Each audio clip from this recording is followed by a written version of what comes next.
तो जय हिंद साथियों, कैसे हैं आप सभी लोग। आशा करता हूं कि एसएससी जीडी में आप लोगों की तैयारी बहुत जबरदस्त चल रही है। दोस्तों, आज से हमारे मंडे की क्लास थी, लेकिन ये मंडे की क्लास आप लोगों के लिए थोड़ा सा एक्सटेंड हो गई। कुछ टेक्निकल प्रॉब्लम हो गई थी, उसके लिए मुझे खेद है, लेकिन कोई दिक्कत नहीं है। अब मैं आप लोगों के लिए जो करंट अफेयर्स की क्लास थी हमारी, ये लाइव होने वाली थी, लेकिन आज किसी वजह से लाइव नहीं हो पाई। कोई बात नहीं, आपको कल मिल जाएगी। लेकिन दोस्तों, अभी एक बात विशेष कर ध्यान रखेंगे कि अभी जितनी भी चीजें हमारी चल रही हैं वो पूरे टाइम टेबल के अकॉर्डिंग और शेड्यूल के अकॉर्डिंग चलेंगी। कभी कभार एक दो क्लास ऊपर नीचे हो सकती है, उसके लिए तैयार रहेंगे। दूसरी चीज मेरे भाई, हम वीकली करंट अफेयर्स पढ़ने के लिए तैयार हैं। जो है आज हमारी करंट अफेयर्स की क्लास है, जिसमें हम वीकली करंट अफेयर्स कवर करेंगे। और जब हम एग्जाम के एक महीना पहले से सारे एमसीक्यूज पर प्रैक्टिस करेंगे, तो उसमें करंट अफेयर्स, स्टैटिक्स, ये सारी चीजें जो सब्जेक्टिव के इंपॉर्टेंट क्वेश्चंस हैं, वो सारे एक जगह लेकर आ जाएंगे, जहां पर आपकी एग्जाम की प्रिपरेशन में कुछ भी नहीं बचेगा। तब तक हम सारे टॉपिक वन बाय वन करके कवर कर ही रहे हैं, आप सब लोग इस बारे में जानते हैं। तो फटाफट से अब हम आज का हमारा जो वीडियो का टॉपिक देख लेते हैं कि सर वीकली करंट अफेयर्स, अब एग्जाम होगा आसान। क्यों आसान होगा? क्योंकि हम कोई भी ऐसा सेगमेंट नहीं छोड़ रहे हैं जो एग्जाम्स में आए और हम ना पढ़े हुए हों। बस अब आप मेहनत से तैयार हो जाइए, और मेरा वादा है जो इस प्लेटफॉर्म पर पढ़ाया जाएगा एग्जाम में, इसी के इर्द गिर्द आपको क्वेश्चन मिलेगा। ये मेरा आपसे वादा है। बस नोट्स अच्छे से बना लीजिएगा भाई, जो पीडीएफ मैं आप लोगों को दूंगा वो अच्छे से एक बार मेरे भाई पढ़ लीजिएगा। तो सबसे पहले पहला क्वेश्चन देख लेते हैं मेरे भाई। क्या है कि सर प्रधानमंत्री ग्राम सड़क योजना पीएमजीएसवाई, जिसने 25 दिसंबर 2025 को 25 वर्ष पूरे किए हैं, निम्नलिखित में से किससे संबंधित है? प्रधानमंत्री ग्राम सड़क योजना PMGSY, which complete 25 years on 25 December 2025, is related to which of the following? भाई ठीक है, निम्न में से किस चीज से रिलेटेड है? शहरी आवास कनेक्टिविटी से, भाई अर्बन हाउसिंग कनेक्टिविटी से, या फिर रूरल रोड कनेक्टिविटी से, भाई ग्रामीण सड़क कनेक्टिविटी से। उसके बाद सर सी ऑप्शन है नेशनल हाईवे डेवलपमेंट, राष्ट्रीय राजमार्ग विकास से रिलेटेड है, या फिर अंतरदेशीय जल परिवहन से रिलेटेड है, इनलैंड वाटरवेज ट्रांसपोर्ट से रिलेटेड है। मेरे भाई, इसका जो सही आंसर होगा, वो तो क्वेश्चन में सीधा सीधा लिखा है कि सर यार सरकार, इसका जो सही आंसर होने वाला है वो होने वाला है रूरल रोड कनेक्टिविटी। ठीक है, अब आप कैसे समझेंगे कि कोई सड़क किस चीज के अंतर्गत बनी हुई है? तो सबसे पहले एक बेसिक सी चीज समझ लीजिएगा। जो आपने ये मील का पत्थर देखा है, ठीक है, इसके ऊपर लिखा होता है, जैसे मान लीजिए दिल्ली 100 किलोमीटर। ठीक है मेरे भाई, तो अगर ये ऊपर वाला कलर येलो कलर का है, अगर ये येलो कलर है, दैट मीन्स कि वो एक नेशनल हाईवे है, NH है। ठीक है, उसके बाद अगर भाई मेरे हिसाब, अगर भाई उसके बाद वो कोई ऊपर वाला हिस्सा, ये ग्रीन वाला ये हिस्सा, ये ग्रीन का होगा, तो इसको हम स्टेट हाईवे, SH हाईवे बोलेंगे।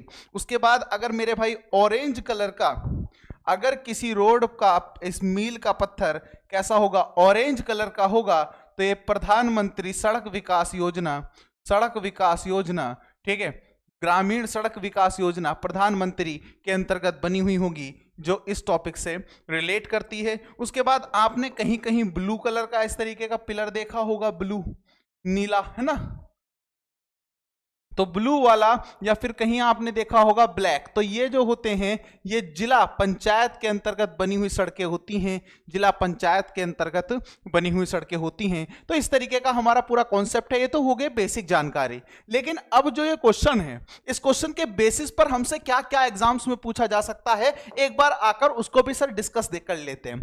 तो आंसर तो मेरे भाई रूरल रोड कनेक्टिविटी है, ग्रामीण सड़क कनेक्टिविटी है।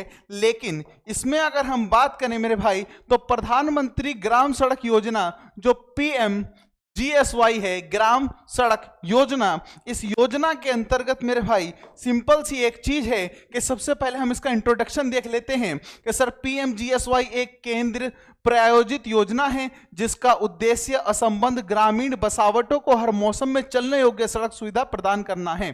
ठीक है भाई, पीएमजीएसवाई जो ये योजना है, इसके अंतर्गत, इस योजना के अंतर्गत गांव में रहने वाले प्रत्येक व्यक्ति को क्या एक ऐसी सड़क की बात की जा रही है, एक ऐसी सड़क प्रोवाइड करानी, एक ऐसी सड़क जो है मुहैया करानी जो हर एक मौसम में चलने योग्य हो। ऐसा ना हो बरसात में सड़क गायब हो गई, चारों तरफ गड्ढे ही गड्ढे हैं। हाँ, रियलिटी क्या है वो सब जानते हैं, लेकिन फिलहाल अभी जो है इस योजना के अंतर्गत ये काम चल रहा है। पीएमजीएसवाई की शुरुआत वर्ष 2000 में हुई थी। क्वेश्चन बन सकता है, इंपॉर्टेंट बात है कि सर प्रधानमंत्री ग्रामीण सड़क योजना के तहत ग्रामीण सड़क योजना की शुरुआत कब हुई है? तो 2000 में हुई है। कब हुई थी? 25 दिसंबर 2025 को इसने 25 वर्ष पूरे कर लिए हैं, तो 25 इयर्स इसने कंप्लीट कर लिए हैं। वर्ष 2000 में भारत के प्रधानमंत्री कौन थे? क्वेश्चन बन सकता है कि पीएमजीएसवाई प्रधानमंत्री ग्रामीण सड़क योजना जो है ये किस प्रधानमंत्री के समय में शुरू की गई थी? तो वर्ष 2000 में जो भारत के प्रधानमंत्री थे वो अटल बिहारी वाजपेयी जी थे। कौन थे? अटल बिहारी वाजपेयी जी थे। उसके बाद अगर अगली बात की जाए तो मेरे भाई क्लियर है इस बात। इसके बाद अगर अगली बात की जाए तो सर क्या है? इंप्लीमेंट मिनिस्ट्री कौन सी मिनिस्ट्री से इंप्लीमेंट करती है? तो इस योजना को ग्रामीण विकास मंत्रालय द्वारा लागू किया जाता है। This scheme is implemented by the minister of rural development under union minister Shri Shivraj Singh Chouhan. ठीक है भाई, तो जिसके केंद्रीय मंत्री श्री शिवराज सिंह चौहान जी हैं। ठीक है, तो इससे शिवराज सिंह चौहान जी का भी कनेक्शन बनता है। पहली बात क्या है कि भाई पीएमजीएसवाई प्रधानमंत्री ग्राम सड़क योजना जो है इस जो हमारी ये जो पूरी योजना है, इस योजना का जो इंप्लीमेंट करता है, जो इसको लागू करता है, वो कौन करता है मेरे भाई? वो करता है ग्रामीण विकास मंत्रालय। ठीक है, ग्रामीण विकास मंत्रालय के मंत्री कौन हैं? वो हैं शिवराज सिंह चौहान जी हैं। भाई क्लियर। अब दूसरी बात की जाए तो पीएमजीएसवाई की शुरुआत 25 दिसंबर 2000 में हुई थी, जब प्रधानमंत्री अटल बिहारी वाजपेयी थे और ग्रामीण विकास राज्य मंत्री जो थे वो सुंदर भाई पीयूष भाई कोटक थे। सुंदर भाई पीयूष भाई कोटक उस समय के जो हैं वो ग्रामीण विकास राज्य मंत्री थे। ठीक है, रूरल डेवलपमेंट एमओएस सुंदर भाई पीयूष भाई कोटक। ठीक है, मेन ऑब्जेक्ट क्या है इसका? ऑब्जेक्टिव क्या है, उद्देश्य क्या है भाई? तो जनसंख्या आधारित मानदंडों के अनुसार पात्र ग्रामीण बसावटों को हर मौसम में उपयोगी सड़कों से जोड़ना। मतलब अगर मान लीजिए भाई किसी गांव में अधिक जनसंख्या रहती है तो उन लोगों के लिए, भाई एक बात बताइए, सरकार काम क्यों करेगी? सरकार काम तब करेगी जब किसी गांव में अच्छे वोट होंगे, जहां पर ज्यादा लोग रहते होंगे उन्हीं लोगों की बात सुनी जाएगी। भाई मेजॉरिटी की बात है तो यहां पर मेजॉरिटी का मेन बात है कि देखी जाती है। तो भाई पॉपुलेशन क्राइटेरिया क्या होगा? कहां कितनी पॉपुलेशन होगी? तो इसका की एग्जाम पॉइंट एक बार देख लेते हैं सरकार। जनसंख्या मानदंड। ठीक है, मैदानी क्षेत्र में अगर 500 या 500 से अधिक लोग किसी गांव में रहते हैं, कितने? 500 या 500 से अधिक व्यक्ति किसी गांव में रहते हैं तो उस गांव की सड़क क्या हो जाएगी? इस योजना के अंतर्गत बनवाई जाएगी। और पहाड़ी क्षेत्र में अगर 250 से अधिक लोग रहते हैं, रेगिस्तान, पहाड़ी, ट्राइबल, रेगिस्तानी, उत्तर पूर्वी क्षेत्र में 250 या 250 से अधिक लोग अगर रहते हैं तो उस क्षेत्र को भी प्रधानमंत्री सड़क योजना के तहत जोड़ा जाता है। भाई क्लियर है। और अभी 25 दिसंबर 2025 को इस योजना ने कितने वर्ष? 25 वर्ष पूरे कर लिए हैं। 2000 में शुरू हुई थी मेरे भाई। अटल बिहारी वाजपेयी उस समय प्रधानमंत्री थे। आज के समय में प्रधानमंत्री नरेंद्र दामोदर दास मोदी जी हैं। क्लियर।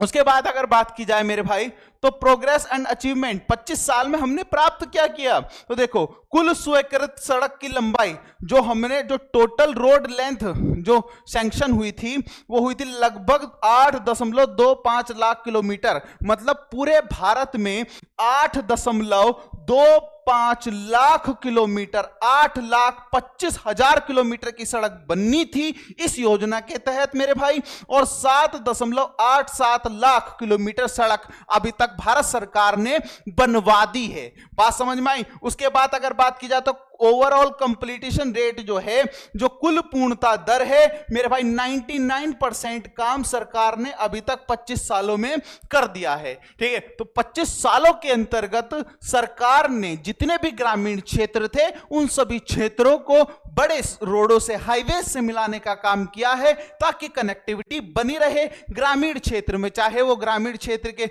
चाहे वो खेत की रोड हो, चाहे आपके जो जंगल में हम जाते थे पहले गारा हो जाया करता था, लेकिन अब जो है उसमें भी आरसीसी, जो मेन रोड होती है उसे भी आरसीसी से कनेक्टिविटी मिलती है। तो वो सब जो है इसके अंतर्गत, और ये पूरा टास्क था 8.25 लाख किलोमीटर का। सर अचीव कर लिया है 7.87 लाख किलोमीटर। 95% हमने काम कंप्लीट कर दिया। हमने मतलब सरकार ने कंप्लीट कर दिया है। मेरे भाई फंडिंग पैटर्न की बात कर लेते हैं। जो पैसा लगाता है इस पर कौन लगाता है? तो वित्त पोषण केंद्र और राज्यों के बीच साझा किया जाता है। भाई इस काम में केंद्र सरकार और राज्य सरकार दोनों काम करती हैं, जहां पर केंद्र का 60% और स्टेट का 40% होता है। ठीक है, मैदानी राज्यों में क्लियर, पूर्वोत्तर और हिमालयी राज्यों में केंद्र का 90% और स्टेट का 10% रुपया लगता है, और केंद्र शासित प्रदेश में जो है सेंट्रल गवर्नमेंट 100% जो है सब पैसा लगाती है इन रोड को बनाने में। ठीक है, तो मैदानी क्षेत्र जो होते हैं वहां पर 60% जो है कौन? केंद्र सरकार देगी, 40% स्टेट गवर्नमेंट देगी भाई। ठीक है, उसके बाद मेरे भाई 90% जो पहाड़ी क्षेत्र हैं वहां पर 90% सेंट्रल गवर्नमेंट देगी। सेंट्रल गवर्नमेंट और स्टेट गवर्नमेंट जानते हैं ना मेरे भाई, जैसे अगर आप यूपी में रह रहे हैं तो उत्तर प्रदेश में एक होती है केंद्र सरकार। कौन सी सरकार होती है मेरे भाई? केंद्र सरकार, जहां पर केंद्र सरकार के मुख्य होते हैं भारत के प्रधानमंत्री। कौन होते हैं? प्रधानमंत्री। एक होती है मेरे भाई राज्य सरकार। क्या होती है? राज्य सरकार। और राज्य सरकार के जो मुख्य होते हैं मेरे भाई वो होते हैं मुख्यमंत्री। कौन होते हैं? मुख्यमंत्री। जैसे यूपी की बात करें तो यूपी में योगी आदित्यनाथ जी हैं, और केंद्र सरकार में जो प्रधानमंत्री हैं वो नरेंद्र दामोदर दास मोदी जी हैं। जो प्रधानमंत्री होते हैं वो पूरे देश के लिए जिम्मेदार होते हैं, और जो एक स्टेट का मुख्यमंत्री होता है वो उस स्टेट के लिए उत्तरदायी होता है। ठीक है, मुख्यमंत्री के चुनाव में आपने सुना होगा एमएलए का चुनाव, विधायक का चुनाव, तो विधायक अपना मुखिया चुनते हैं मुख्यमंत्री के रूप में। और मेरे भाई जो हमारे एमपी होते हैं, मेंबर ऑफ पार्लियामेंट, इन्हें हम हिंदी में बोलते हैं मेरे भाई सांसद। तो ये जो सांसद होते हैं ये अपना मुखिया प्रधानमंत्री के रूप में चुनते हैं। तो बात समझ में आई? तो स्टेट गवर्नमेंट और सेंट्रल गवर्नमेंट का इस तरीके से सिस्टम होता है। भारत की जनता अपना प्रधानमंत्री भी चुनती है और अपना मुख्यमंत्री भी चुनती है। वो अलग अलग दायित्वों के लिए अलग अलग काम है। अगली बात की जाए तो मेरे भाई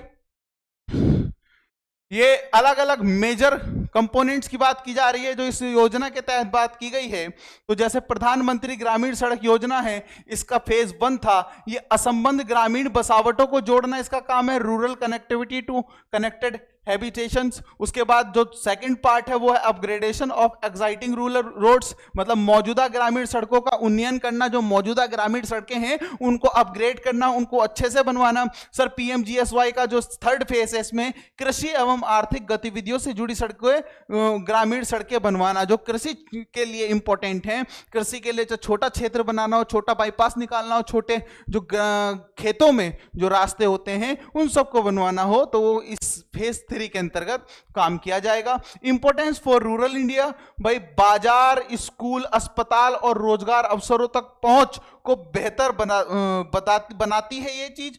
ठीक है, ग्रामीण आर्थिक विकास और सामाजिक समावेशन में महत्वपूर्ण भूमिका निभाती है। भाई आप एक चीज समझिए, जब गांव शहरों से जुड़ जाएंगे या गांव बड़े बड़े हाईवे से जुड़ जाएं तो उसके बाद जैसे आप देखते होंगे कि आज के समय में एक बहुत दूर या बहुत दूर क्या 10-12 किलोमीटर, 15 किलोमीटर, 20 किलोमीटर तक के स्कूल की बस आज हमारे गांव तक पहुंच पाती है, वो इन रोड की बेसिस पर पहुंच पाती है। अगर रोड ना होती तो फिर बस कैसे पहुंच पाती? और जो बच्चा गांव में रह रहा है वो गांव का बच्चा एक शहरी क्षेत्र में जाकर शिक्षा कैसे प्राप्त कर सकता है, वो भी आप समझ सकते हैं। क्लियर? तो यहां पर आप समझ सकते हैं कि कितने ज्यादा इंपॉर्टेंस हो जाती है इन रोड की। इसी के वजह से बड़ी बड़ी मंडियों में किसानों का सामान जाता तो ग्रामीण इन रोडों से तो होकर जाएगा ना। पहले भाई, पहले गांव से सामान जाकर इकट्ठा होगा, फिर मंडी में इकट्ठा होगा, फिर वहां से दूसरी जगह डिस्ट्रीब्यूट हो जाएगा।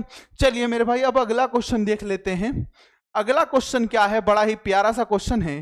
क्वेश्चन क्या है भाई, ये सारा करंट अफेयर्स का वीकली हमारा जो है भाई उस चीज की बात है। अगर बात की जाए तो सरकार द्वारा घोषित ईपीएफओ आधुनिकीकरण के तहत मार्च 2026 तक लगभग कितने नागरिकों को सामाजिक सुरक्षा कवरेज प्रदान करने का लक्ष्य रखा गया है?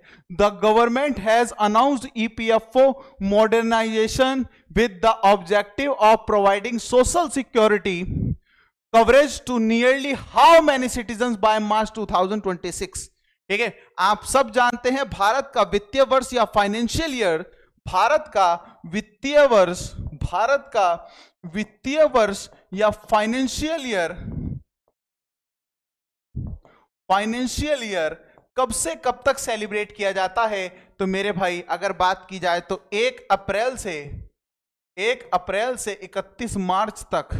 ठीक है, 1 अप्रैल से 31 मार्च तक भारत का वित्तीय वर्ष होता है, फाइनेंशियल ईयर होता है। और अगर मैं आपसे एक और बात डिस्कस करना चाहूं कि ये तो हो गया भारत का वित्तीय वर्ष, लेकिन यहीं पर अगर मैं आपसे एक और बात पूछने लग जाऊं कि आरबीआई का फाइनेंशियल ईयर कब से बनता है, तो मेरे भाई बनता है 1 जुलाई से। कब से? 1 जुलाई से। 1 जुलाई से जून 31 तक। 31 या 30 है, 30 का होता है, 31 का होता है, जितने का भी होता है। ठीक है, 1 जुलाई से ये फाइनेंशियल ईयर स्टार्ट होता है। तो मेरे भाई इसका जो आंसर है वो है कि भारत सरकार द्वारा घोषित ईपीएफओ आधुनिकीकरण के तहत मार्च 2026 तक लगभग कितने नागरिकों को सामाजिक सुरक्षा कवरेज प्रदान करने का लक्ष्य रखा गया है? तो मेरे भाई 100 करोड़ लोगों को यह लक्ष्य रखा गया है। ठीक है, आंसर है 100 करोड़। कितना है भाई? 100 करोड़। ठीक है, 10 मिलियन। ओके मेरे भाई, अगली बात की जाए तो यहां पर देखेंगे भाई EPFO modernisation employees provident fund organisation. Employees provident fund organisation, इसकी आपने वैकेंसीज भी देखी होंगी। ईपीएफओ, ठीक है भाई, फंड कमिश्नर, ठीक है, असिस्टेंट फंड कमिश्नर की पोस्ट आती है, यूपीएससी कंडक्ट कराता है ये एग्जाम, तो यही काम है। तो देखो व्हाट इज ईपीएफओ? ईपीएफओ है क्या? ईपीएफओ एक वैधानिक संस्था है जो भारत में वेतनभोगी कर्मचारियों के लिए भविष्य निधि, पेंशन और बीमा योजनाओं का प्रबंधन करती है। भाई भारत में अगर कोई व्यक्ति रह रहा है, चाहे वो प्राइवेट काम कर रहा हो चाहे गवर्नमेंट काम कर रहा हो, उसका फंड कटता है, उसका पीएफ कटता है। ठीक है, वो पीएफ प्रोविडेंट फंड, ठीक है, एम्प्लॉइज प्रोविडेंट फंड ऑर्गेनाइजेशन, तो जो पीएफ होता है वो कटता है और उसकी निगरानी करता है ईपीएफओ। जिस कंपनी में कोई कर्मचारी है, 100 या 100 से अधिक कर्मचारी अगर उसमें संलग्न है और उन कर्मचारियों का पीएफ ना कट रहा हो तो उसको चेक करता ईपीएफओ, फिर उस कंपनी को हमेशा के लिए बंद कर दिया जाता है मेरे भाई। तो क्या है, 100 करोड़ जो है लोगों को इसका फायदा मिलेगा। 2026 तक 100 करोड़ का टारगेट रखा है। क्या है? Announcement and modernisation. भाई क्या है, भारत सरकार ने पूरे देश में सामाजिक सुरक्षा कवरेज बढ़ाने के लिए ईपीएफओ के आधुनिकीकरण की घोषणा कर दी है। The government of India announced EPFO modernisation to expand social security coverage across the country. भाई बात समझ में आई? यहां तक इतनी बात समझ में आ गई तो आगे की तरफ थोड़ा सा बढ़ेंगे मेरे भाई। क्या है टारगेट, क्या है थोड़ा समझ लेते हैं। देखो लक्ष्य क्या है, टारगेट क्या है मेरे भाई? लगभग 100 करोड़ नागरिकों को सामाजिक सुरक्षा कवरेज प्रदान करना।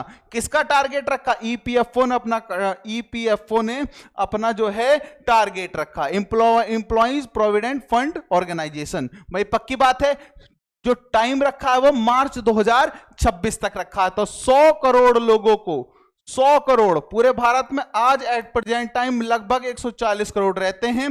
2011 की जनसंख्या के अनुसार 121 करोड़ थे। अब अगर बात की जाए तो 100 करोड़ लोगों को इस ईपीएफओ की स्कीम के तहत उनका पीएफ कटना चाहिए, उनकी पेंशन होनी चाहिए। मतलब पेंशन वो एक अलग तरीके की चीज है, फंड कटना चाहिए ले दे के बाद। ठीक है, तो main objective of EPFO modernisation to make EPFO service digital, faster and citizen friendly. ईपीएफओ सेवाओं को डिजिटल, तेज और नागरिक अनुकूल बनाना, अनुपालन प्रक्रियाओं को सरल बनाना और देरी को कम करना, असंगठित और गिग श्रमिकों तक सामाजिक सुरक्षा का विस्तार करना। एक बात समझ लीजिए मेरे भाई, यहां से क्वेश्चन किस तरीके से बन सकते हैं। जो इतनी चीज हम पढ़ रहे हैं, भाग भाग के पढ़ रहे हैं, ये यहां से क्वेश्चन बनेगा कैसे? पहली बात तो आपने ये क्वेश्चन देखा, ये क्वेश्चन सेम आ गया 100 करोड़। अगर इसे ही बात की जाए कि 100 करोड़ नागरिकों को कब तक के लिए, क्या कब कौन टाइम, तो सर 26 मार्च तक के लिए। पहला क्वेश्चन सरकार, ईपीएफओ की आपसे फुल फॉर्म पूछी जा सकती है, तो एम्प्लॉइज प्रोविडेंट फंड ऑर्गेनाइजेशन। जब कोई चीज रिसेंटली आसपास चर्चा में चल रही होती है तो आपसे किस किस तरीके से क्वेश्चन पूछे जा सकते हैं, ठीक है। ईपीएफओ का काम क्या है, यह एक वैधानिक संस्था है या गैर वैधानिक संस्था है, तो इस तरीके से आप याद रख सकते हैं। कई बार 4 ऑप्शन में से पूछ ले कि निम्न में से कौन सी एक वैधानिक संस्था है, स्टैट्यूटरी बॉडी है या कौन सी नहीं है, बात ठीक है। तो स्टैट्यूटरी बॉडी है ईपीएफओ। क्लियर। कर्मचारियों के लिए क्या काम करती है, भविष्य निधि, पेंशन, बीमा योजनाओं के बारे में बताती है, बीमा करवाती है, इंश्योरेंस कराती है कर्मचारी का। भाई कर्मचारी कहीं काम कर रहा है, उसकी तबीयत खराब हो जाए तो वो तो अपना पूरा जीवन किसी कंपनी के लिए लगा रहा, कंपनी उसे दे रही है इतना पैसा कि उसका इलाज भी नहीं हो सकता, तो उसके लिए क्या बीमा इंश्योरेंस कराया जाता है। तो इस तरीके की जो जितनी भी चीजें हैं जो हमारे एग्जाम में अगर इससे रिलेटेड कोई बात पूछी गई तो आपको पता होनी चाहिए कि मेरे भाई पूछी कहां से जा रही है। क्लियर। इसमें क्या है सरकार, की रिफॉर्म्स, पूर्णतः डिजिटल सेवाएं इसमें प्राप्त होंगी, ऑनलाइन क्लेम मिलेगा आपको, ऑनलाइन क्लेम मिलेगा, ई केवाईसी होगी, ऑटो सेटलमेंट होगा, आधार, पैन और डिजी लॉकर के साथ एकीकरण होगा। ईपीएफओ में जो फंड कटेगा वो सब इन सारी चीजों का, शिकायत निवारण के लिए तकनीकी का उपयोग होगा, ठीक है। कर्मचारी भविष्य निधि ईपीएफ इसमें कटता है, स्कीम मैनेज्ड बाय ईपीएफओ, तो ईपीएफओ में क्या होगा सर, ईपीएफ कटता है, एम्प्लॉइज प्रोविडेंट फंड, कर्मचारी भविष्य निधि जिसको हम कहते हैं, फिर कर्मचारी पेंशन योजना ईपीएस कटेगा आपका, एम्प्लॉइज पेंशन सिस्टम यहां पर इसमें डेवलपमेंट होगा, उसके बाद फिर कर्मचारी जमा संबंध बीमा योजना ईडीएलआई, तो इसमें मतलब employees deposit linked insurance scheme, जो कर्मचारियों को बीमा मिलता है, ठीक है। उसके बाद मेरे भाई अगर बात की जाए तो यहां पर जितनी भी चीजें हैं श्रमिकों के लिए वो आप एक बार देख सकते हैं। क्या कह रहा है ये, सार्वभौम सामाजिक सुविधा लक्ष्य को प्राप्त करने में मदद करता है, श्रमिकों के लिए विश्वास और जीवन को सुगमता बढ़ाता है, श्रम सुधारों को अर्थव्यवस्था के औपचारिकता में सहायता करता है। क्लियर। यहां पर बात आ जाइए सर, मिनिस्ट्री रेस्पॉन्सिबल, कौन सी मिनिस्ट्री के अंतर्गत ईपीएफओ काम करता है। यहां पर आप ध्यान रखें कि जो ईपीएफओ है ये किस मिनिस्ट्री के अंतर्गत आता है, तो ministry of labour and employment under union minister doctor Mansukh Mandaviya, ठीक है जी। तो श्रम एवं रोजगार मंत्रालय के अंतर्गत आता है और केंद्रीय मंत्री इस समय कौन है, डॉक्टर मनसुख मांडविया हैं, ठीक है, डॉक्टर मनसुख मांडविया हैं। क्लियर भाई। अगला क्वेश्चन है मेरे भाई, अगला क्वेश्चन देख लेते हैं एक बार, क्या है, इस क्वेश्चन को देखेंगे गौर से और ये क्वेश्चन आपको एग्जाम की किसी ना किसी शिफ्ट में, किसी ना किसी एग्जाम की किसी ना किसी शिफ्ट में देखने को जरूर मिलेगा। आज की जो क्लास है केवल एसएससी जीडी के लिए नहीं, ये हर एक एग्जाम के लिए बहुत ज्यादा इंपॉर्टेंट है मेरे भाई। इस क्लास को नोट्स अच्छे से बना लो, इस क्लास को एक बार मेरे भाई अच्छे से पढ़ लो। मैं एक बार आपको जरूर कहना चाहता हूं कि आप आज के समय में सब पीडीएफ के दीवाने और पीडीएफ पढ़ के एग्जाम में जाते हो और उसके बाद फिर पछताते हो, काश में एक बार पढ़ लिया होता। जो बच्चे मेरी कंटिन्यूअसली क्लास ले रहे हैं, पढ़ रहे हैं, वो इतना जानते हैं कि हम कितनी चीजें डिस्कस करते हैं, क्या डिस्कस करते हैं, क्या इंपॉर्टेंट हो सकता है, क्या इंपॉर्टेंट नहीं हो सकता है, क्वेश्चन किस तरीके से एग्जाम में पूछा जा सकता है। अगर कंटेंट इकट्ठा करना है तो आज के समय में डिजिटल ये जो समय है मेरे भाई, इतना कंटेंट आप लोगों के लिए अवेलेबल है, जितने भी ऑनलाइन प्लेटफॉर्म्स हैं वहां पर, या जितने भी अभी तक जितने भी कंटेंट आपको फ्री में मिल रहा है, बहुत सारा कंटेंट है मेरे भाई पढ़ने के लिए। लेकिन आप यूनिक कंटेंट कहां पर देखें, जब आप पहले पढ़ें, देखें, समझें कि सर पढ़ा क्या रहे हैं, उसके बाद कहीं ऐसा ना हो एग्जाम के बाद आपको पछताना पड़े। तो इसलिए पहले अच्छे से एक बार मेरे भाई पढ़ लो, ठीक है। इस क्वेश्चन का आंसर बताएंगे मेरे भाई। इस क्वेश्चन का आंसर क्या है, हाल ही में चर्चा में रहा lost, looted and recovered firearm database किस संस्था द्वारा लॉन्च किया गया है। The lost, looted and recovered firearm database recently in news has been launched by which organisation. बात समझ में आई। यहां पर अगर हम बात करें मेरे भाई तो यहां पर ऑप्शन ए है central bureau of investigation, CBI, CBI इस बारे की रिपोर्ट लॉन्च करेगी। सीबीआई किस संस्था द्वारा लॉन्च किया गया है डाटाबेस, किस चीज का? लॉस्ट, लूटेड एंड रिकवर्ड, मतलब समझ रहे हो, खोई हुई चीज, बंदूक, खोई हुई बंदूकें या असला बारूद जो लूटी गई हैं या जो बरामद की गई हैं, उन सब का जो डाटा है वो किस संस्था ने जो है पब्लिश किया है?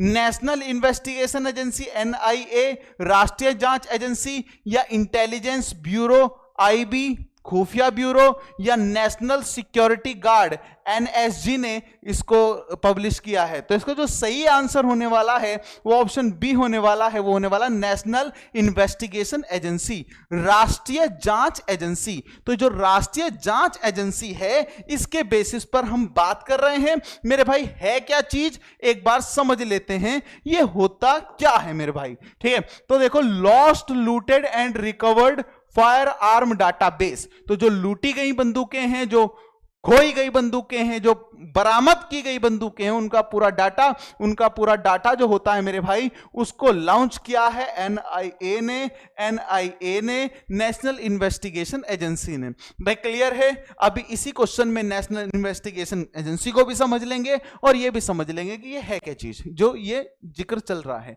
न्यूज है कि यह डाटाबेस राष्ट्रीय जांच एजेंसी एनआईए द्वारा लॉन्च किया गया है। डेडिकेटेड बाय, क्या है इसमें भाई? इसे केंद्रीय गृह मंत्री अमित शाह द्वारा समर्पित किया गया है।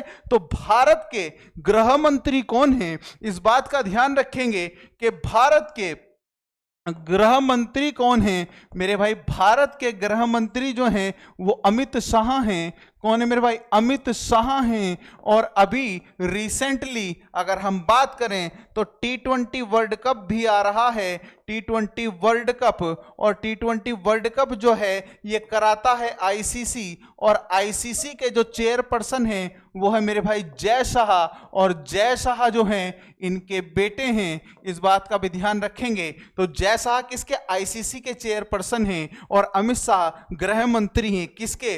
भारत देश के मेरे भाई। किसके?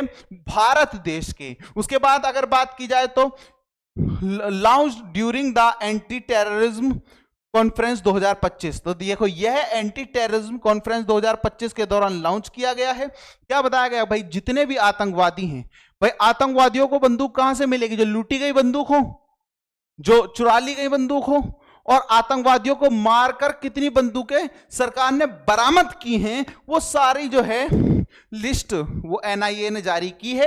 और वो किसके द्वारा लॉन्च की गई है, किसके द्वारा समर्पित की गई है भाई? मेरे भाई डेडिकेट की गई है गृह मंत्री अमित शाह के द्वारा, ठीक है? तो ये याद रखा जा सकता है, ये क्वेश्चन पूछा जा सकता है कि lost, looted, recovered firearm database किसने समर्पित किया? तो मेरे भाई होम मिनिस्टर जो है हमारे अमित शाह जी ने, इन्होंने समर्पित किया। क्लियर? पर्पस क्या है मेरे भाई? मोस्ट इंपॉर्टेंट है पर्पस। पर्पस क्या है? तो देखो मेरे भाई, चोरी, खोए और बरामद किए गए सरकारी हथियारों का केंद्रीकृत रिकॉर्ड रखना। भारत सरकार के पास यह रिकॉर्ड होना चाहिए कि हमारी जो बंदूकें हैं उनमें से कितनी चोरी हुई, कितनी खो गई और कितने बरामद की गई।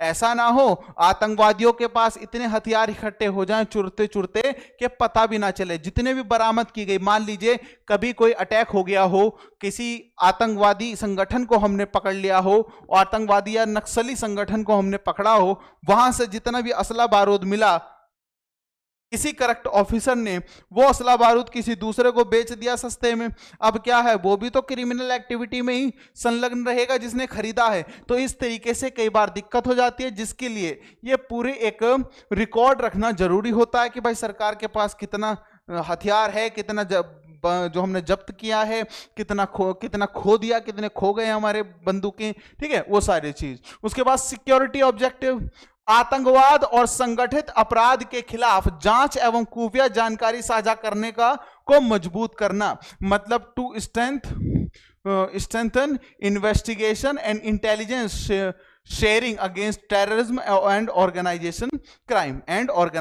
क्राइम। ओके मेरे भाई। उसके बाद बताइए जाए तो type of initiative, national level law enforcement database, राष्ट्रीय स्तर का कानून प्रवर्तन डाटाबेस है ये, जिसके बेसिस पर हमें यह पता होता है कि कितना असला खोया है, कितना प्राप्त किया है, कितना बरामद किया है। अभी एक मिनट रुकिएगा मेरे भाई, ये जो चीज है क्या कि नेशनल इन्वेस्टिगेशन एजेंसी क्या है। सबसे पहले हम ये समझ लें मेरे भाई कि नेशनल इन्वेस्टिगेशन एजेंसी क्या होती है, तो सबसे पहले इसको भी देख लेते हैं। नेशनल इन्वेस्टिगेशन एजेंसी, तो एनआईए भारत की प्रमुख आतंकवाद रोधी जांच एजेंसी है। NIA in India premier counter terrorism investigation agency है। ठीक है, एनआईए की स्थापना कब हुई मेरे भाई? एनआईए की स्थापना 2008 में हुई थी। कब हुई थी? 2008 में हुई थी। उसके बाद मेरे भाई राष्ट्रीय जांच agency established under the national investigation agency act 2008, तो राष्ट्रीय जांच एजेंसी अधिनियम 2008 के तहत एनआईए की स्थापना हुई थी। मतलब नेशनल इन्वेस्टिगेशन एजेंसी एक्ट आया था 26/11 मुंबई आतंकवादी हमले के बाद यह संगठित हुई है। Formed after the 26/11 Mumbai terror attack, आप जानते हैं 26/11 अटैक जो हुआ था। ठीक है, उसके बाद works under the ministry of home affairs. ठीक है, यह गृह मंत्रालय के अंतर्गत कार्य करती है। जो एनआईए है, नेशनल इन्वेस्टिगेशन एजेंसी, ये काम किस मंत्रालय के अंतर्गत करती है? किस मिनिस्ट्री के अंतर्गत करती है? तो होम मिनिस्ट्री के अंतर्गत करती है। और होम मिनिस्टर प्रेजेंट टाइम में कौन है? हमारे गृह मंत्री कौन है? वो अमित शाह जी हैं। प्रधानमंत्री कौन है मेरे भाई? वो नरेंद्र दामोदर दास मोदी जी हैं। और मेरे भाई एनआईए का मुख्यालय कहां है? हेडक्वार्टर इसका कहां है? वो न्यू दिल्ली में है। कहां पर है? नई दिल्ली में है। इस बात का ध्यान रखेंगे मेरे भाई। पूरे भारत में इसका अधिकार क्षेत्र है। ये संस्था पूरे भारत में अपना काम करती है, पूरे भारत में ध्यान रखती है।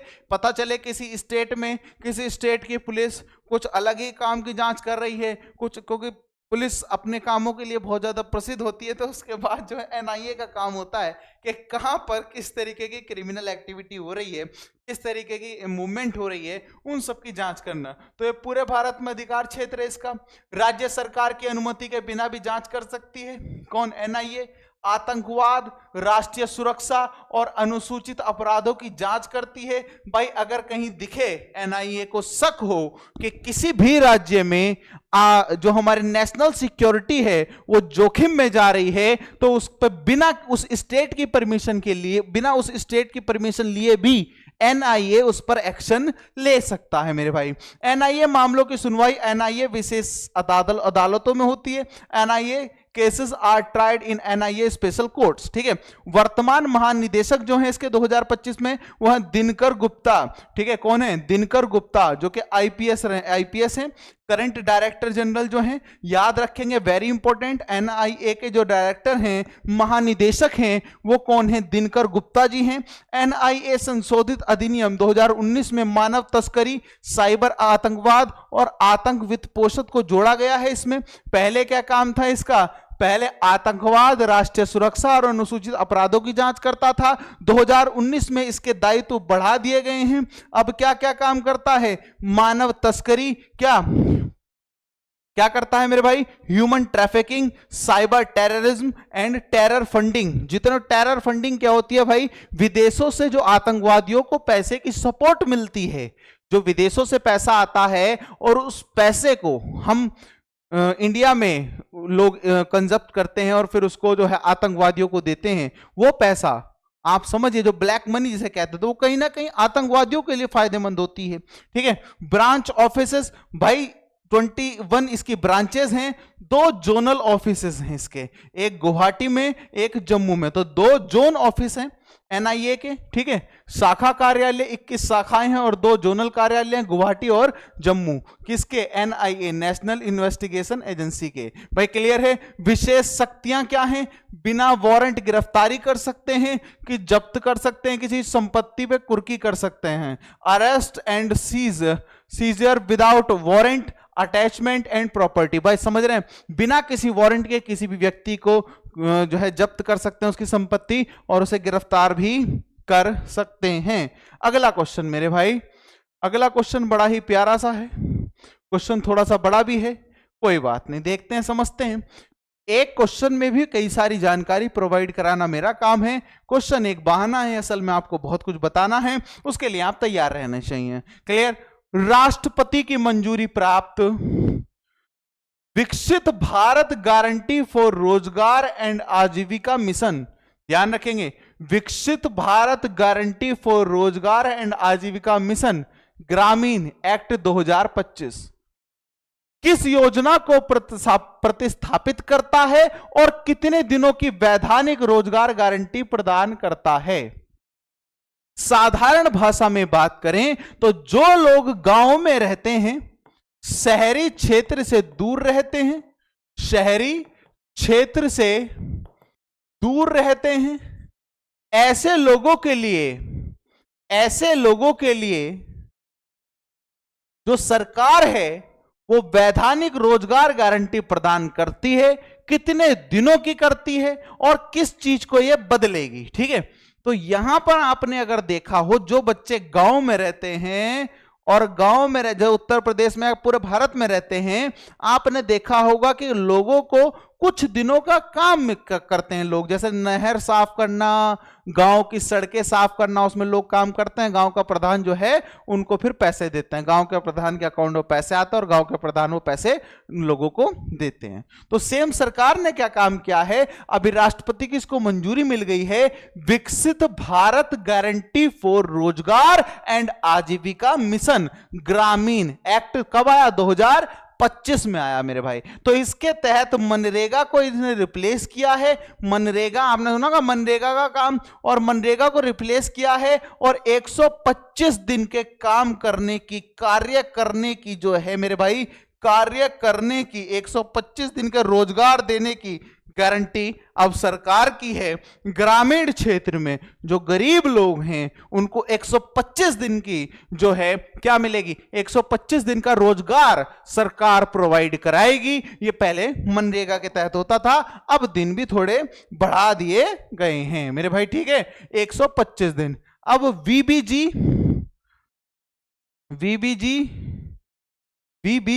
रैम एक्ट, ठीक है, इसको शॉर्ट फॉर्म में क्या कहेंगे?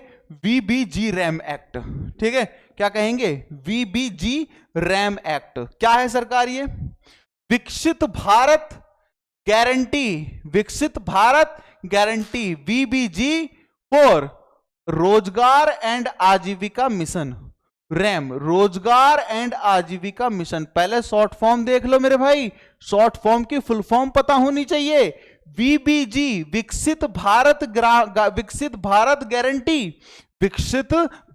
गारंटी रोजगार एंड आजीविका मिशन 2025 के तहत क्या बदलाव होने जा रहे हैं अभी समझते हैं मेरे भाई। जैसे वीबीजी रैम अधिनियम 2025 का एक ग्रामीण रोजगार और आजीविका गारंटी कानून है, इसे 2025 में राष्ट्रपति की मंजूरी प्राप्त हो गई है। यह महात्मा गांधी राष्ट्रीय ग्रामीण रोजगार गारंटी अधिनियम को प्रतिस्थापित करता है। It's replace the Mahatma Gandhi national rural employment guarantee act. मनरेगा की फुल फॉर्म अगर कभी पूछें तो Mahatma Gandhi national rural employment guarantee act. ठीक है, मनरेगा की फुल फॉर्म होती है Mahatma Gandhi national rural employment guarantee act. अरे मेरे भाई, मनरेगा की फुल फॉर्म क्या? एग्जाम में पूछा जा सकता है कि मनरेगा की, क्योंकि रिप्लेस किसको किया है? ये वीबीजी रैम एक्ट जो आया है, इसने किसको रिप्लेस किया है? इसने मनरेगा को रिप्लेस किया है, Mahatma Gandhi national rural employment guarantee act को रिप्लेस किया है। तो ध्यान रखेंगे इस बात का। दूसरी मेरे भाई बात, यह प्रतिवर्ष हर साल 125 दिनों की वैधानिक ग्रामीण रोजगार गारंटी देने का क्या करता है? रोजगार गारंटी देने का वादा करता है। लाभार्थी ग्रामीण परिवार एवं श्रमिक। ठीक है, मुख्य उद्देश्य क्या है? रोजगार, सुरक्षा और आजीविका का सृजन। कार्य की प्रकृति उत्पादन, कौशल आधारित और आजीविका उन्मुख। ठीक है, उसके बाद टाइप ऑफ प्रोग्राम, वैधानिक रोजगार गारंटी योजना ग्रामीण विकास मंत्रालय के अंतर्गत आता है, मिनिस्ट्री ऑफ रूरल डेवलपमेंट के अंतर्गत आता है मेरे भाई। संबंधित मंत्री कौन है? जो 2025 में शिवराज सिंह चौहान जी। ठीक है, शिवराज सिंह चौहान जी की बात है। फंडिंग पैटर्न, भाई इस योजना में जो पैसा, जो वित्त साझा होगा, भाई केंद्र और राज्य दोनों का होगा, केंद्र और राज्य दोनों का होगा। तो केंद्र सरकार इसमें मेरे भाई 60% पैसा देगी और 40%, अगर 100 रुपए किसी व्यक्ति को मिलते हैं तो 100 में से 60 रुपए केंद्र सरकार और 40 रुपए राज्य सरकार इसमें देगी। अगली बात की जाए तो मेरे भाई मैदानी राज्यों के लिए 60 और 40, और मेरे भाई पूर्वोत्तर और हिमालयी राज्यों में जो पहाड़ी क्षेत्र हैं वहां पर केंद्र सरकार 90 रुपया देगी और 10 रुपया राज्य सरकार देगी। मेरे भाई ठीक है, केंद्र शासित प्रदेशों में 100 का 100 रुपया राज्य सरकार देगी। साप्ताहिक मजदूरी भुगतान होगा, ये क्या होगा, वीकली इसमें आपको पैसा मिलेगा, आपको महीने भर का भी इंतजार नहीं करना पड़ेगा। ठीक है, मजबूत ग्राम पंचायत आधारित योजना है, विकसित भारत @2047 विजन से जुड़ाव है। ठीक है, ये जो योजना है ये विकसित एलिगमेंट विद विकसित भारत @2047 जो सरकार का कैंपेन है कि 2047 तक भारत एक विकसित भारत होगा, उस विकसित भारत योजना के तहत ही ये जो प्रोग्राम आया है। ठीक है, लॉन्च टाइमलाइन तो भैया क्या है, इंट्रोड्यूस्ड इन लोकसभा 16 दिसंबर 2025 को ये लोकसभा में जो है प्रस्तुत हुआ था और राष्ट्रपति द्रौपदी मुर्मू ने 20 दिसंबर 2025 को इसकी क्या कर दी है, 20 दिसंबर 2025 को इसकी मंजूरी दे दी है। फोकस एरियाज एंड वर्क्स तो जल सुरक्षा, वाटर सिक्योरिटी के बारे में बात की जाएगी क्योंकि इसमें तालाब, नहरें ये सब साफ कराई जाती है। उसके बाद ग्रामीण अवसंरचना विकास, रूरल इंफ्रास्ट्रक्चर डेवलपमेंट इसमें किया जाएगा, आजीविका परिसंपत्तियों का निर्माण किया जाएगा, जलवायु अनुकूल ग्रामीण कार्य किया जाएगा। अब नेक्स्ट सरकार मनरेगा, Mahatma Gandhi national rural employment guarantee act. जब मनरेगा की बात की गई है तो मनरेगा को भी एक बार समझ लेते हैं मेरे भाई, मनरेगा क्या होता है, मनरेगा क्या होता है। ठीक है, Mahatma Gandhi national rural employment guarantee act. भाई बात समझ में आई, कहां है हमारा Mahatma Gandhi national rural employment guarantee act, बात समझ में आई। तो आ जाओ मेरे भाई, क्या है मनरेगा, एक थोड़ा सा बड़ा कर लेते हैं। मनरेगा एक वैधानिक ग्रामीण रोजगार गारंटी कानून है, क्योंकि कई बार ऐसा नहीं होता, एग्जाम में ऐसा नहीं होता कि मेरे भाई जो अब है अभी पूछा जाएगा। अगर अभी कुछ बदलाव हुआ है तो किसी ना किसी चीज को रिप्लेस भी तो किया है। अगर किसी चीज को रिप्लेस किया है तो क्या आप ये जानते हैं कि वो था क्या। जैसे मनरेगा की बात की जा रही है, ठीक है, अब जो वीबीजीरैम एक्ट है, वीबीजीरैम एक्ट 2025 में जो ये आया है, इसमें रोजगार दिया जा रहा है 125 दिन का। कितने दिन का, 125 दिन का। मनरेगा भी यही काम करती थी, मनरेगा एक वैधानिक ग्रामीण रोजगार गारंटी कानून है, यह भी यही काम था, और यह ग्रामीण परिवारों को प्रतिवर्ष 100 दिनों का रोजगार की गारंटी देता था। कितने दिनों का, 100 दिनों का। वीबीजीरैम कितने दिनों का, 125 दिनों का। तो कितने दिन बढ़ गए हैं, 25 दिन बढ़ गए हैं, 25 दिन अतिरिक्त काम किया जाएगा। और क्या सर, इसे 2005 में अधिनियमित किया गया, 2006 से लागू किया गया। तो अगर पूछा जाए कि मनरेगा भारत में कब से लागू हुआ, तो 2006 से अधिनियमित, मतलब इंटैक्ट जो हुई थी 2005 में हुई थी और इंप्लीमेंटेड इन 2006 में हुई थी। Clear, implemented by the minister of rural development. इसे ग्रामीण विकास मंत्रालय द्वारा लागू किया गया था, किया जाता है। यह आजीविका सुरक्षा और टिकाऊ ग्रामीण परिसंपत्तियों का निर्माण पर केंद्रित है। भाई क्लियर है। अब आ जाओ अगला क्वेश्चन है भाई, द शांति बिल 2025। पहले क्वेश्चन को अच्छे से पढ़ो, आप लोग सबसे पहले पढ़ो फिर हम पढ़ते हैं। फटाफट से क्वेश्चन पढ़िए एक बार भाई, ठीक है, थोड़ा सा हम भी आराम कर लें, थोड़ा सा आप भी कर लें। बताओ भाई फटाफट से। ये जो जितने भी क्वेश्चंस है ना मेरे भाई, जितना भी पढ़ा रहा हूं, हर एक क्वेश्चन बहुत इंपॉर्टेंट है मेरे भाई। इतना ध्यान रखना कि एग्जाम में कुछ भी बचकर नहीं जाना चाहिए, ठीक है। आ जाओ भाई ना। The Shanti bill 2025 recently in news after receiving presidential assent in related to which of the following. हाल ही में राष्ट्रपति की मंजूरी प्राप्त शांति बिल 2025 निम्नलिखित में से किससे संबंधित है, निम्नलिखित में से किससे संबंधित है। ऑप्शन ए है private participation in space sector, private participation in civil nuclear sector, disinvestment of public sector bank, सार्वजनिक क्षेत्र में बैंकों का विनिवेश, रिन्यूएबल एनर्जी सब्सिडी रिफॉर्म्स, नवीकरणीय ऊर्जा सब्सिडी सुधार।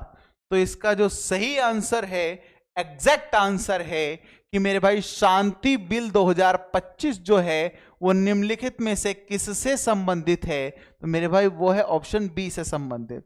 मतलब नागरिक परमाणु क्षेत्र में निजी भागीदारी, private participation in civil nuclear sector. Is that clear? अगली बात मेरे भाई की जाएगी, तो यहां पर इस शांति बिल को समझ लेते हैं है क्या भाई। ठीक है, Shanti bill 2025, what is Shanti bill 2025? Shanti bill 2025 है क्या? तो शांति बिल 2025 भारत के नागरिक परमाणु क्षेत्र में निजी भागीदारी की अनुमति देने हेतु प्रस्तावित सुधार कानून है। 2025 Shanti bill 2025 is a proposed reform law to allow private participation in India's civil nuclear sector। ठीक है, उसके बाद प्रेसिडेंशियल एसेंट, तो प्रेसिडेंशियल एसेंट की बात करें, the bill has received presidential assent in 2025 as reported in mainstream news. ठीक है, मुख्य धारा की खबरों के अनुसार इस विधेयक को 2025 में राष्ट्रपति की मंजूरी मिली है। क्लियर, राष्ट्रपति की मंजूरी मिली है। सेक्टर कवर्ड मोस्ट इंपॉर्टेंट है, तो नागरिक परमाणु क्षेत्र से ये संबंधित है और नागरिक परमाणु क्षेत्र को निजी कंपनियों के लिए खोलना। ठीक है, तो जो इसका जो मेन ऑब्जेक्टिव है वो क्या है? To open the civil nuclear sector to private players, नागरिक। ठीक है, तो जो सिटीजन्स हैं, तो नागरिक परमाणु क्षेत्र को निजी कंपनियों के लिए खोल देना। तो जो जितने भी हमारे जो हमारे परमाणु क्षेत्र हैं वो निजी कंपनियों के लिए अब खुल गए हैं इस योजना के तहत, शांति बिल के तहत। ठीक है मेरे भाई, मौजूदा सार्वजनिक क्षेत्र जो हैं, ये यहां पर नेचर ऑफ पार्टिसिपेशन की बात की जा रही है, तो मौजूदा सार्वजनिक क्षेत्र ढांचे के साथ निजी भागीदारी, जो सरकार अभी जितने भी न्यूक्लियर प्रोजेक्ट थे वो सरकार के पास थे, अब सरकार जो है प्राइवेट कंपनी को भी ये दे सकता है। ठीक है, परमाणु ऊर्जा में निवेश और तकनीकी को बढ़ावा मिलेगा, इससे जो फायदा होगा, स्वच्छ और विश्वसनीय ऊर्जा उत्पादन को समर्थन मिलेगा।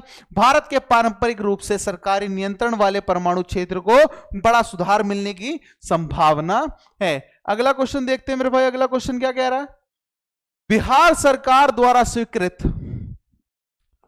बिहार सरकार द्वारा स्वीकृत, बिहार सरकार द्वारा स्वीकृत 7 निश्चय 3 कार्यक्रम, 7 निश्चय 3 कार्यक्रम 2025 से 2030 तक का उद्देश्य निम्नलिखित में से क्या प्राप्त करना है? 7 निश्चय 3 program recently approved by the Bihar government aims to achieve which of the following target during 2025 to 2030? Is that clear? Option A है 50 lakh jobs and 10 lakh crore investment. Option B है 1 crore jobs and 25 lakh crore investment, 1 crore रोजगार और 25 लाख करोड़ निवेश। Option C है 1 crore job और 50 लाख करोड़ का investment, 2 crore रोजगार और 75 लाख करोड़ का निवेश। ठीक है, तो इसका जो एग्जैक्ट आंसर है, जो सही आंसर है वो है ऑप्शन सी, के इस 7 निश्चय 3 प्रोग्राम के अंतर्गत बिहार सरकार का टारगेट है कि 1 करोड़ रोजगार लोगों को मुहैया कराना और 50 लाख करोड़ का इसमें इन्वेस्टमेंट करना। 50 लाख करोड़ रुपए इन्वेस्ट करके बिहार में 1 करोड़ रोजगार जो है जनरेट करना। ठीक है, यह बिहार सरकार का जो है मेरे भाई टारगेट है। भाई क्लियर है? पहली बात की जाए तो यहां पर ऑप्शन ए जो सी है वो सही है, हम जानते ही हैं। अब इसको जरा थोड़ी सी एक बात में समझ लेते हैं मेरे भाई, क्या है? 7 निश्चय बिहार सरकार की प्रमुख विकास योजना का तीसरा चरण है, जिसका उद्देश्य 2025 से 2030 तक के बीच बड़े पैमाने पर रोजगार सृजन और निवेश को बढ़ावा देना। आप जानते हैं कि रिसेंटली बिहार में इलेक्शन हुए, अगले 5 साल तक की पूरी प्लानिंग है और इस पर सबसे ज्यादा जोर तब दिया जाएगा जब अगली बार इलेक्शन होगा। भाई ठीक है, क्या है इसका फोकस? बिहार को आर्थिक रूप से मजबूत बनाना है, रोजगार, निवेश और इंफ्रास्ट्रक्चर के जरिए मजबूत बनाना है। 7 निश्चय बिहार, तो क्या है? 7 निश्चय जो है 7 निश्चय योजनाओं का है तीसरा चरण है, तीसरा फेस है जो 2025 में आया। उसके बाद मेरे भाई अगर बात की जाए तो यहां पर अगर हम देखें तो बिहार राज्य सरकार द्वारा ये इंप्लीमेंट हुई है, बिहार स्टेट गवर्नमेंट, जो किसने लागू की है, तो लागू किसने की है मेरे भाई, बिहार सरकार ने ये लागू की है। टाइम पीरियड कब से कब तक के लिए, तो 2025 से 2030 तक के लिए लागू की है। एम्प्लॉयमेंट टारगेट क्या है, 1 करोड़ रोजगार का सृजन करना है। भैया पैसा कितना लगेगा सर, 50 लाख करोड़ रुपया लगेगा बिहार सरकार का 1 करोड़ लोगों को रोजगार देने में। 1 करोड़ लोगों को रोजगार देने में कितना रुपया लगेगा, 50 लाख करोड़ रुपया लगेगा मेरे भाई। उसके बाद state level socio economic development programme, ठीक है, राज्य स्तरीय सामाजिक आर्थिक विकास कार्यक्रम, जो नेचर ऑफ प्रोग्राम है, तो भाई इसके क्या, राज्य स्तरीय सामाजिक आर्थिक विकास कार्यक्रम के तहत ये जो है हमारा जो पूरा प्रोजेक्ट चल रहा है, पूरा प्रोसेस चलेगा, ये वो चलेगा, ठीक है। क्या है भाई सरकार की फोकस एरिया जो रहेंगे इसमें, जो रोजगार सृजन, इंडस्ट्रियल, औद्योगिक और अवसंरचना का विकास होगा, बिहार का आर्थिक विकास होगा, इकोनॉमिक ग्रोथ ऑफ बिहार होगा। ऑब्जेक्टिव की बात की जाए तो आजीविका के अवसर बढ़ाना और बिहार की विकसित क्षमताओं को मजबूत करना, ठीक है। सिग्निफिकेंस की बात की जाए तो किसी राज्य सरकार द्वारा घोषित सबसे बड़े रोजगार और निवेश लक्ष्यों में से एक है। क्लियर है। उसके बाद अगला क्वेश्चन अगर हम देखें तो प्रधानमंत्री नरेंद्र मोदी ने 25 दिसंबर को, क्वेश्चन है, प्रधानमंत्री नरेंद्र मोदी ने 25 दिसंबर को लखनऊ उत्तर प्रदेश की राजधानी है लखनऊ, ठीक है, कहां की राजधानी है, उत्तर प्रदेश की राजधानी है लखनऊ। और किस नदी के किनारे बसा हुआ है लखनऊ, तो मेरे भाई गोमती नदी के किनारे। कौन सी नदी, गोमती नदी के किनारे बसा हुआ है लखनऊ। और भारत की इकलौती ऐसी नदी है, भारत की एक ऐसी नदी है, कौन सी, गोमती नदी, जो समतल मैदान से निकलती है। गोमती नदी किसी पर्वत से नहीं निकलती, किसी पर्वत से नहीं निकलती, प्लेन से निकलती है। किससे निकलती है, प्लेन से निकलती है मेरे भाई, ठीक है, समतल मैदान से निकलती है। पीलीभीत में अगर हम बात करें तो गोमलताल कौन सी जगह पड़ती है, गोमलताल एक जगह पड़ती है, या फिर आप कह लीजिए फुलहर झील यहां से निकलती है, ठीक है। तो ये यहां से निकलती है जो है हमारी जो है गोमती नदी, ठीक है।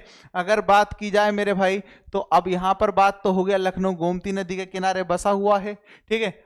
यहां पर प्रधानमंत्री नरेंद्र मोदी ने 25 दिसंबर को लखनऊ में राष्ट्र प्रेरणा स्थल का उद्घाटन किया। राष्ट्र प्रेरणा स्थल का उद्घाटन किया।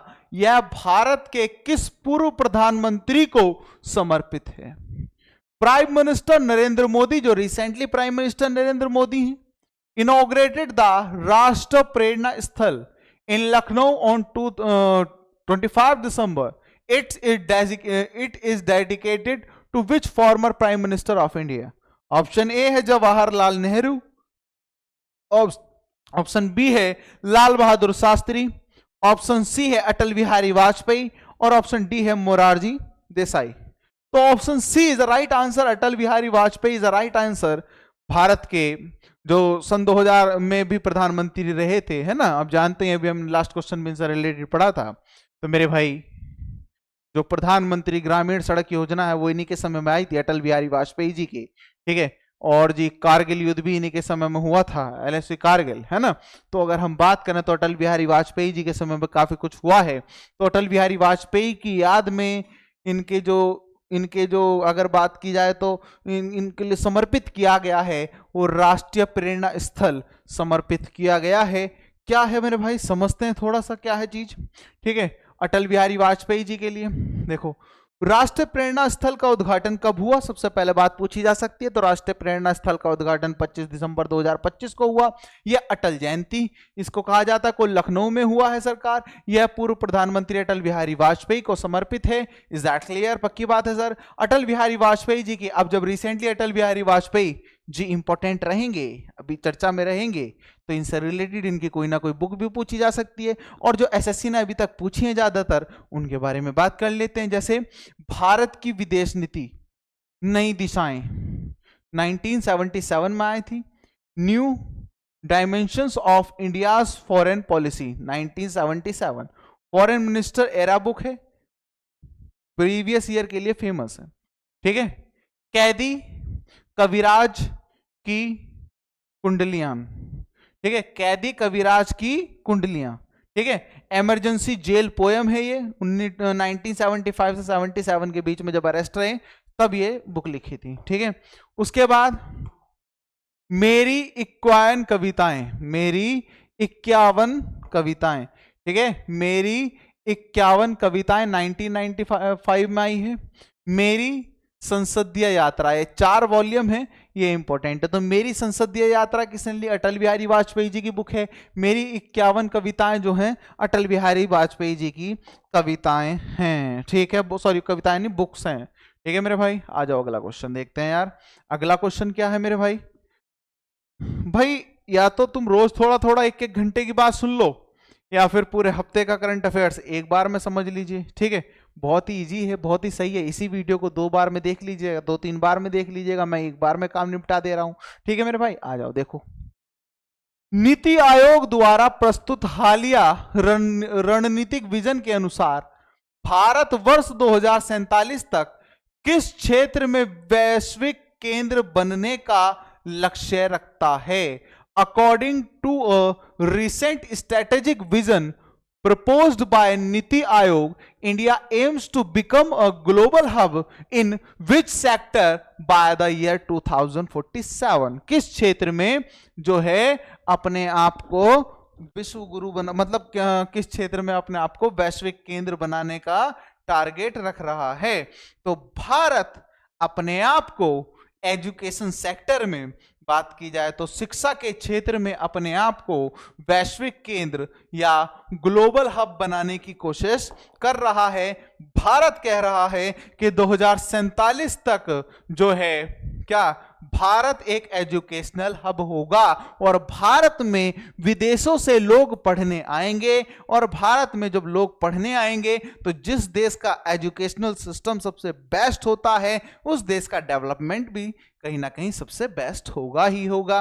क्लियर है? इंफ्रास्ट्रक्चर बढ़िया होगा ही होगा। उसके बाद मेरे भाई, नीति आयोग ने दीर्घकालिक राष्ट्रीय विकास योजना के तहत भारत को 2047 तक वैश्विक शिक्षा केंद्र बनाने का रणनीतिक विजन प्रस्तावित किया है। NITI Aayog has proposed a strategic vision to make India a global education hub by 2047 as part of long-term national development planning. Is that clear? NITI Aayog क्या है? नीति आयोग क्या है भाई, इसको समझ लेते हैं। तो नीति आयोग का पूरा नाम नेशनल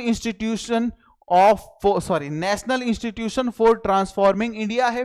नीति आयोग की अगर आपसे फुल फॉर्म पूछी जाएगी तो आप इस बात का ध्यान रखेंगे कि national institution for transforming India, ठीक है, इट वाज एस्टैब्लिश्ड इन जनवरी 2015। तो नीति आयोग की स्थापना जो है वो 1 जनवरी 2015 से हुई है। It replace the planning commission of India, Bharat के प्लानिंग कमीशन को इसने रिप्लेस किया था, योजना आयोग को इसने रिप्लेस किया था। मेरे भाई अगली बात की जाए तो यहां पर देखेंगे नीति आयोग एक नीति निर्माण थिंक टैंक है, फंड वितरित करने वाली संस्था नहीं है। नीति आयोग एक थिंक टैंक के रूप में काम करती है। भारत सरकार को एक नई दिशाओं में आयाम देने का काम करता है नीति आयोग। नई योजनाओं के बारे में सोचने का काम करता है नीति आयोग, ठीक है। और ये नीति आयोग जो है भारत सरकार को या किसी राज्य को फंड वितरित करने का काम नहीं करता। यह सहकारी एवं प्रतिस्पर्धी संघवाद के सिद्धांत पर कार्य करता है। It works on the principle of cooperative and competitive federalism, ठीक है मेरे भाई। एक बात ध्यान रखेंगे, नीति आयोग एक कॉन्स्टिट्यूशनल बॉडी नहीं है, एक संवैधानिक निकाय नहीं है। नीति आयोग संवैधानिक निकाय नहीं है। ईपीएफओ एक संवैधानिक निकाय था, एक वैधानिक निकाय था, लेकिन ये एक वैधानिक निकाय नहीं है। ठीक है, ये सरकार के साथ इनडायरेक्ट वे में लिंक होता है। नीति आयोग के अध्यक्ष भारत के प्रधानमंत्री होते हैं। Chairperson of NITI Aayog is the prime minister of India. उपाध्यक्ष की नियुक्ति प्रधानमंत्री द्वारा की जाती है। ठीक है, vice chairperson is appointed by the prime minister. बात किसकी चल रही है? नीति आयोग की। क्लियर? बात की जाए तो CEO of NITI Aayog is a full time official appointment by the government. NITI Aayog का सीईओ पूर्णकालिक अधिकारी होता है जिसकी नियुक्ति सरकार करती है। नीति आयोग नीति सुझाव, रणनीति दृष्टि और दीर्घकालिक योजनाएं प्रदान करता है। NITI Aayog provides policy inputs, strategy, vision and long term planning 2047 तक के लिए। जैसे इंडिया को एक एजुकेशन हब बनाने की बात की जा रही है, इसके लिए भारत में जो है नए नए स्कूल्स के बारे में बात की जाएगी, नई नई एजुकेशन पॉलिसीज के बारे में बात की जाएगी, नए इंफ्रास्ट्रक्चर की बात की जाएगी। उन सब चीजों को जो है सुधार किया जाएगा। 2047 तक इंडिया को एजुकेशनल हब बनाने के लिए ये इतना सारा प्रयास करेगा। ये थिंकिंग, ये जो सुझाव दिया है नीति आयोग ने दिया है। और नीति आयोग की फुल फॉर्म ये सब आपको पता होनी चाहिए। नीति आयोग का चेयरपर्सन कौन होता है? भाई प्रधानमंत्री होता है। वाइस चेयरपर्सन जो होता है वो होता है भैया वो प्रधानमंत्री द्वारा नियुक्त किया जाता है। एट प्रेजेंट टाइम में जब बात करंट अफेयर्स की चल रही है तो एक बार ये भी समझ लेते हैं मेरे भाई है कौन सा। ठीक है, ओके भाई, क्लियर है? आओ देखते हैं, समझते हैं हम। तो जो चेयरपर्सन है वो इस समय भाई एट प्रेजेंट टाइम प्रधानमंत्री नरेंद्र मोदी जी हैं। उपाध्यक्ष जो है सुमन के बरी हैं, सुमन के बरी वाइस चेयरपर्सन। सीईओ है जो सीईओ, ठीक है, chief executive officer BVR Subrahmanyam है। ठीक है, बीवीआर सुब्रमण्यम मुख्य कार्यकारी अधिकारी जो हैं। ठीक है, फुल टाइम मेंबर्स जो होते हैं इसके वो कौन है? वीके सारस्वत, विनोद के पॉल, राजीव गौबा, रमेश चंद, अरविंद बिरमानी। ठीक है, ये पूर्णकालिक सदस्य हैं, फुल टाइम मेंबर है। कितना? 1 2 3 4 5। ठीक है, उसके बाद एक्स ऑफिशियो मेंबर पदेन सदस्य जो हैं वो अमित शाह, राजनाथ सिंह, निर्मला सीतारमन, शिवराज सिंह चौहान जी जो हैं इसके एक्स ऑफिशियो मेंबर्स हैं, पदेन सदस्य हैं। अगला क्वेश्चन देखते हैं मेरे भाई, अगला क्वेश्चन देखते हैं, बड़ा ही प्यारा सा है, इसको भी देख लेते हैं। हाल ही में जारी स्वच्छ सर्वेक्षण, हाल ही में जारी स्वच्छ सर्वेक्षण 2025-26 टूल किट किस थीम पर आधारित है? ठीक है, हाल ही में जारी स्वच्छ सर्वेक्षण 2025-26 टूल किट किस थीम पर आधारित है? आंसर बताओ भाई इसका, फटाफट से कमेंट बॉक्स में आंसर बताओ इसका मुझे कि इसका आंसर क्या है। ऑप्शन ए है, बी है, सी है या डी है? तो देखो भाई, स्वच्छता की नई पहल, स्वच्छता की नई पहल, option C is a right answer. तो क्या है इस टूल किट की थीम? तो ये जो टूल किट है स्वच्छ सर्वेक्षण 2025-26 टूल किट है, इसकी थीम है स्वच्छता की नई पहल, स्वच्छता की नई पहल। स्वच्छता के बारे में बात करनी है मेरे भाई, किसके बारे में बात करनी है? स्वच्छता के बारे में बात करनी है। तो एक बार देख लेते हैं भाई, क्लियर है? स्वच्छता के बारे में बात करेंगे, नई नई चीजें सीखेंगे। आइए देखते हैं एक बार क्या सिस्टम है। ठीक है, तो स्वच्छता की नई पहल इसकी थीम है। स्वच्छ भारत मिशन के अंतर्गत स्वच्छ सर्वेक्षण 2025-26 का टूलकिट स्वच्छता की नई पहल थीम के साथ जारी किया गया है। ठीक है, स्वच्छ सर्वेक्षण 2025-26 की अगर मैं बात करूं तो स्वच्छ सर्वेक्षण भारत में प्रतिवर्ष आयोजित होने वाला विश्व का सबसे बड़ा शहरी स्वच्छता सर्वेक्षण है। ठीक है जी, स्वच्छ सर्वेक्षण 2025-26 का टूलकिट जारी किया गया है। उसके बाद अगर बात की जाए थीम क्या है मेरे भाई? थीम है स्वच्छता की नई पहल। ठीक है, इंप्लीमेंट मिनिस्ट्री, किस मिनिस्ट्री के अंतर्गत ये जो टूल किट जो है जारी किया गया है वो आवास और शहरी कार्य मंत्रालय MOHUA। ठीक है, मतलब ministry of housing and urban affairs. ठीक है जी, mission under which it's conducted, तो स्वच्छ भारत मिशन शहरी SBMU के अंतर्गत आयोजित है। अर्बन, ठीक है जी, स्वच्छ भारत मिशन अर्बन SBMU, ठीक है जी, mission under which it's conduct, तो किसने कंडक्ट कराया? स्वच्छ भारत मिशन शहरी, SBM मतलब स्वच्छ भारत मिशन अर्बन, अर्बन मतलब शहरी क्षेत्र में। ऑब्जेक्टिव और स्वच्छ सर्वेक्षण, तो शहरी स्थानीय निकायों की स्वच्छता, साफ सफाई और कचरा प्रबंधन के प्रदर्शन का आकलन करना इसका काम है मेरे भाई। उसके बाद अगर बात की जाए तो इसमें काम क्या किया जाएगा?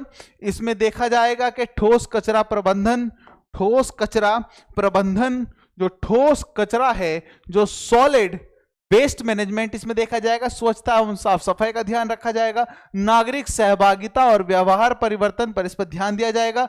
कवरेज क्या है मेरे भाई? पूरे भारत के शहरों, कस्बों और शहरी निकायों को कवर करता है। क्लियर है भाई? पक्की बात है। अब यहां से ये जो बाल पुरस्कार वाला क्वेश्चन है, ये करंट अफेयर्स की इसी वीक, देखो जब अगर क्लास ज्यादा है कोई दिक्कत नहीं है, इसका भी तरीका बनाते हैं, क्योंकि अभी जो रिसेंटली यार 1.25 घंटे की क्लास हो चुकी है, 1.25 घंटा 1.5 घंटे की क्लास हो गई है, अब इससे ज्यादा क्लास फिर बच्चे भी बोर हो जाओगे, आप भी बोर हो जाओगे, इतना ज्यादा क्या पढ़ पाओगे। तो एक बात का विशेष कर ध्यान रखते हैं कि इस क्लास को 2 पार्ट में पढ़ लेते हैं, ठीक है। जैसे आज अभी जब आप जिस दिन आपको ये वीडियो मिलेगी, आज तो आपको केवल करंट अफेयर्स ही पढ़ना है। जब हम नेक्स्ट इसका पार्ट 2 डालेंगे, उस दिन एक दिन में आपको 2 वीडियो मिलेंगी। एक तो इस वाली मिलेगी, ये जो इसका बचा हुआ पार्ट है, दूसरा हम ज्योग्राफी का जो हमारा सोलर सिस्टम वाला पार्ट है वो भी देख लेंगे। तो करंट अफेयर्स भी चलता रहेगा, उसी दिन करंट अफेयर्स की भी एक और क्लास हो जाएगी। ये सीए प्लस स्टैटिक्स हो गया, स्टैटिक्स हो गया, और ये बहुत इंपॉर्टेंट है एग्जाम के पॉइंट ऑफ व्यू से, ध्यान रखिएगा इस बात का, जान लगा दो इसमें यार, बचना नहीं चाहिए कुछ भी चीज, ठीक है, पक्की बात है। तो चलिए, अभी आप लोगों को, आपको विश्वास नहीं आ रहा होगा, ये जो वीडियो मैं रिकॉर्ड कर रहा हूँ रात के 2 बजे कर रहा हूँ, ताकि आपको सुबह 11 बजे मिल जाए। आज किसी जरूरी काम की वजह से, तो एक तो पहले प्रॉब्लम हो गई सिस्टम में, अब सिस्टम की प्रॉब्लम रिसॉल्व हुई, उसके बाद मुझे फिर बाहर जाना पड़ा, ठीक है। अब बाहर जाकर फिर सारा ये लैपटॉप सब सही सिस्टम सही करवा के लेकर आया हूँ। उसके बाद अब रात के 2 बज गए हैं जब मैं रिकॉर्ड कर रहा हूँ। अब इतनी मेहनत आप लोगों के लिए कर रहा हूँ मेरे भाई, एक बार अच्छे से जितनी भी चीज़ें पढ़ाई गई हैं सब अच्छे से पढ़ लीजिए, ठीक है। और दूसरी चीज़, जान लगा दो मेरे भाई, एग्जाम में कुछ चीज़ें बच के नहीं जानी चाहिए, ठीक है। तो आज के लिए इतना ही, नेक्स्ट पार्ट में फिर मिलते हैं, इस करंट अफेयर्स की क्लास को नेक्स्ट पार्ट में पढ़ते हैं। That clear? चलिए आज के लिए इतना ही, तब फिर मिलते हैं नेक्स्ट क्लास। जय हिंद।